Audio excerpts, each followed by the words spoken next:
My name is Abriana Lopez, and I want to share with you just how the Lord has redeemed me of stealing.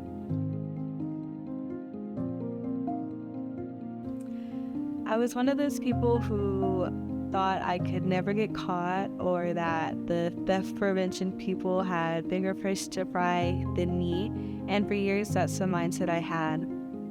So the story goes, I went into Walmart and I didn't really need anything, but there were some things that I could have gotten or just that I wanted, and I didn't have money to pay for the rest of my items. So I was gonna be slick, and I was just gonna throw things into the bag as I was scanning and checking out, and I went to exit, and there they were. There was theft prevention. They were there to get me.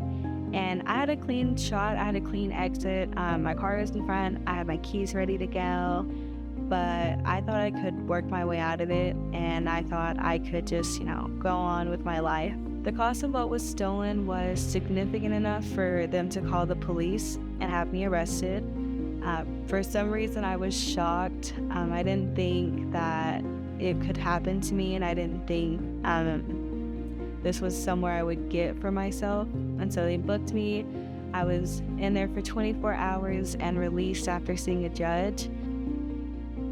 It really filled me with a lot of shame and guilt. I got lawyers, and they continued to tell me that I didn't have to tell anyone, it wasn't anyone's business, and I could completely just keep it to myself. And I was scared of what would happen when my pastors found out, what would the consequences be.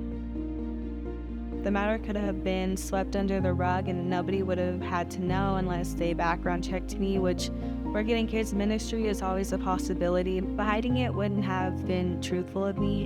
And after talking with my older brother who had turned his life around, he said that if my leadership was really who they presented and preached themselves to be, then I would be met with grace and with correction. And that's exactly what happened. So I got the courage and I went with my leadership. We sat down and I shared everything with them, what happened. And they loved me through it. There is so much value and acceptance of telling the truth and being truthful. And anything that the enemy was trying to put into my mind to hide it and cover up was completely debunked. And it was completely just removed from my mind.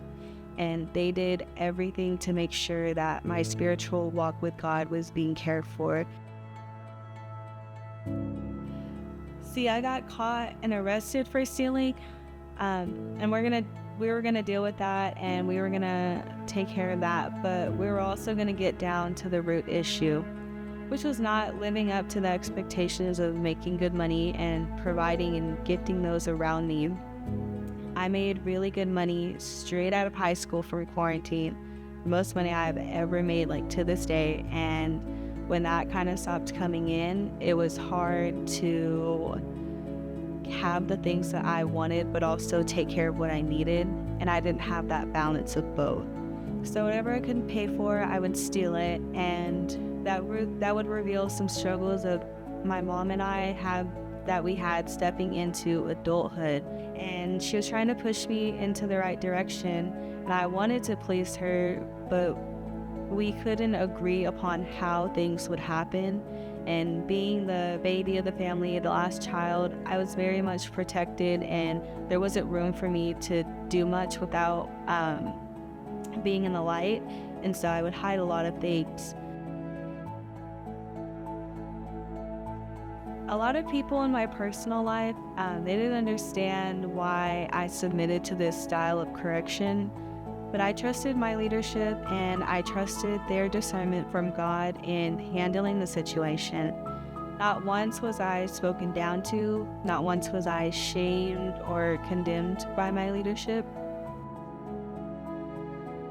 So in the end, I ended up paying over $2,000 to deal with the case, to take theft classes, and I spent 25 collective hours in community service, and I spent time in courtrooms, and I couldn't get a decent job until this case was dismissed. And I had missed multiple days of work because I was in jail, which made me be placed on a probation at work, which cut my money even more in a time that I was struggling with already what I was making there.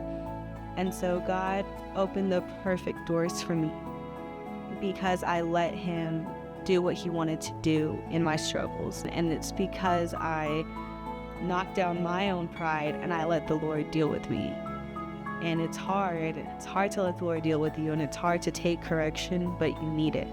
And I'm doing far better in allowing him to deal with that than where I could have been. In Psalms it says to share our story when we have been redeemed. And this is something that is nerve-wracking, but when we share what God has done, we encourage others. And so that was something that really marked me, and it was something that really got me through sharing my story. God has redeemed me, and he can redeem you too.